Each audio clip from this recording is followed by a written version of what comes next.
I think that's a really good thing in this day and time. Yes, indeed.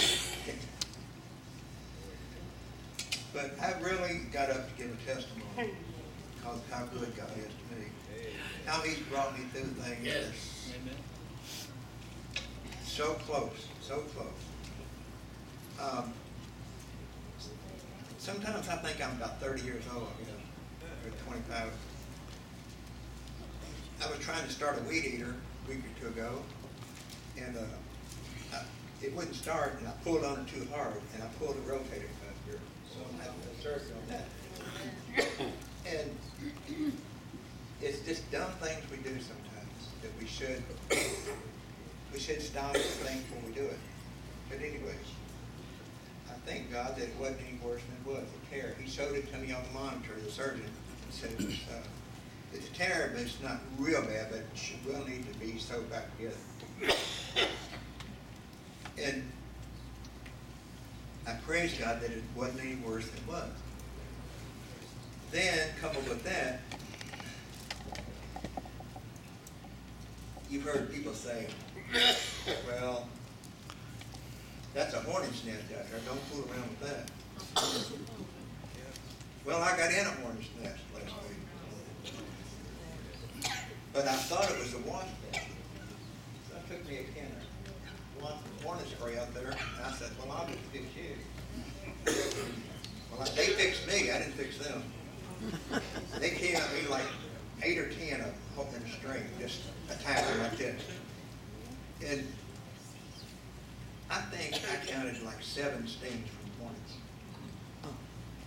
And I first thought they was killer African bees, which if I'd got that many stings from killer African bees and I'd been allergic to them, I probably wouldn't be here tonight. But I went to the emergency room and they put a heart monitor on me just to be sure, and said that I was going to be okay, my heart was fine. But if you get stung by the killer African bee, it can actually stop your heart, the venom. And I praise God for little, it's not a little thing, but I praise God for bringing me through things. Amen. Amen. And so many things that I just, we don't stop to realize how God protects and helps us in the little things. Bless the Lord. And I'm so glad that I came over tonight for service because I really didn't feel like coming. But I'm so glad to see Brother James Parrish. Yes. I love that family. I always have. Yes. And you've always blessed my heart, Brother James. And you know what? God makes this crooked path straight. Yes. And when somebody does something to you and you can't straighten it out, there's nothing you can do, you can't fix it, God will say, peace be still, my brother. He is our I will straighten it out for you. I'll bring the truth out and it'll be said. And I was so thankful to God when I got the call from Brother Marlowe. He said, yes. Brother Lee, he said, Praise the Lord. I know better. I know better. Praise the Lord. Thank you, Jesus. Thank you, Jesus. Give him the Oh, I thank you, Jesus. Give him the praise. Amen. You never know what that call meant to me. Amen. But, you know, the sister that got up over here initially and said she had such a bad pain in her side, and she said there was people right there right away, brothers and sisters praying for me. Well, you know, that means a lot. To have people that cares about you that much. Amen. That has the love of God in their heart and will pray for you and bring down the power of heaven. Yeah. That's a big thing to me. Yes. And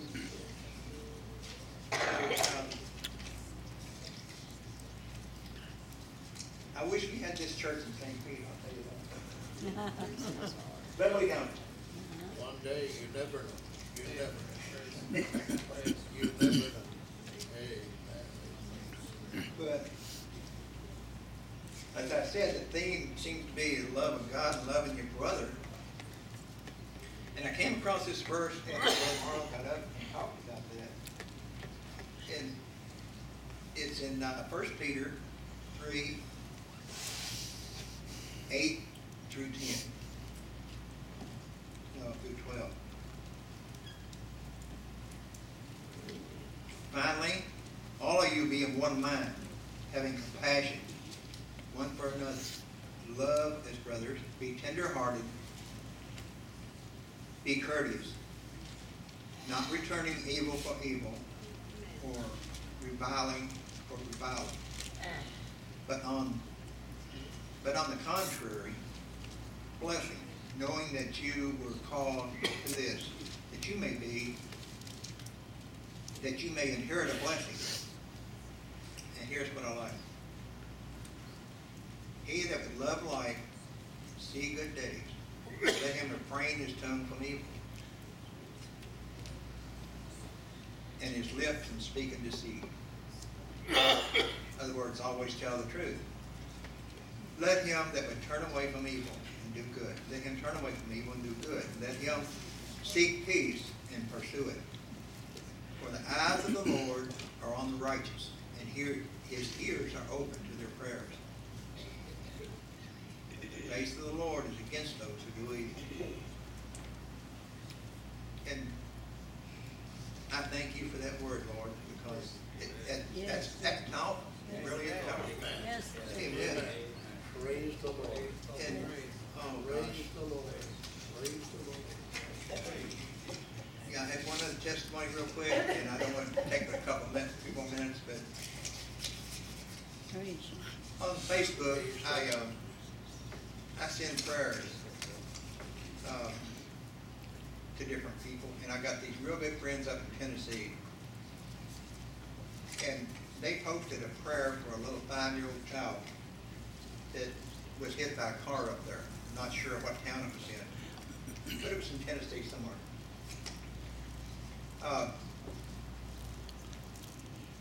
I'm assuming that the little girl lived. I haven't heard from up until now, but I copied and pasted that prayer for different people to pray for her, people that I knew would pray. Of course, there's always some people, 1%, that they'll read something like that and they're ungodly. That's just all you can say about it. So these, I don't even know where they come from. They wasn't my friends, but they said, well, how do you know she was hit by a car? Can you produce documented proof of that? I'm thinking, what is wrong with you? So there was such an outcry against these two guys. And I got to say this, most of my friends on Facebook are Christian people. They really are. In fact, I've got some friends here at the church that's good Christian people, and I love them. But that come to my mind just how evil some people could be. They didn't stop for a second, these guys, to think. They wanted to know, they wanted me to prove that the child was hit by a car. And that's just second nature for me to request prayer for somebody. I mean, that's just the way we, that's the way we roll. And so I don't think it's probably not wise. Although I did disfriend them, the guys. But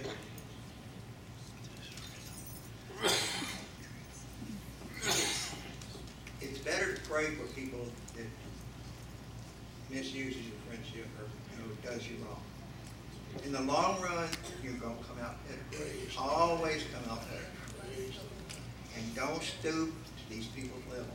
Because if you do, you're as bad or worse than they are. And that holds true in any facet of life. It really does. And I know I love this church. I always have. I love the people here, and I just solicit your prayers. I ask you to remember my family. Sometimes I feel like a one-man band because I always go by myself. But it may not always be that way, you know. It may not. But yeah. And I just wanted to finish out what you said. How you started. Love one for another. And that's especially true in the church and in the world. And I thank Brother Marlowe for starting. Bless you, Brother Larry. God bless you. Thank God for his people. Praise the Lord.